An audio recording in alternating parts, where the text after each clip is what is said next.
तर रयत सारथी न्यूज नेटवर्कमध्ये आपल्या सर्वांचं स्वागत आहे।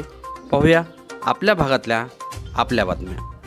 शेडशाळमध्ये मशाल पोचले घरोघरी, महाविकास आघाडीचा प्रचार धडाक्यात। शेडशाळ येथे ग्रामदैवत परमपूज्य श्री महादेव स्वामी मठामध्ये महाविकास आघाडीचे अधिकृत उमेदवार सत्यजित पाटील सरोडकर यांचा प्रचार शुभारंभ शेकडो कार्यकर्त्यांच्या उपस्थितीमध्ये दणक्यात पार पडला।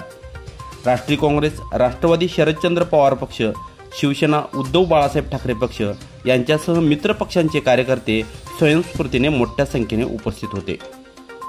राष्ट्रवादीचे नेते शरदचंद्र पवार, काँग्रेसचे नेते सतेज पाटील, उद्यान पंडित गणपतराव दादा पाटील, शिवसेना जिल्हा प्रमुख वैभव उगळे, माजी आमदार उल्हासदादा पाटील यांच्या नेतृत्वाखाली महाविकास आघाडी एकजूटपणे सत्यजित पाटील सरोडकर यांना मताधिक्य मिळवून देणार असा निर्धार यावेळी कार्यकर्त्यांनी व्यक्त केला।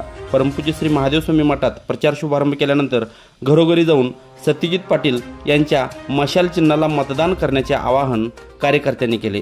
महाविकास आघाडीची ध्येय धोरणे आणि जाहीरनामा नागरिकांपर्यंत पोहोचविल्यामुळे नागरिकांतूनही चांगला प्रतिसाद मिळत होता। या प्रचारामध्ये विविध सेवा संस्थांचे पदाधिकारी, ग्रामपंचायतीचे पदाधिकारी, विविध तरुण मंडळांचे कार्यकर्ते आणि मोठ्या संख्येने तरुण कार्यकर्ते सहभागी झाले होते।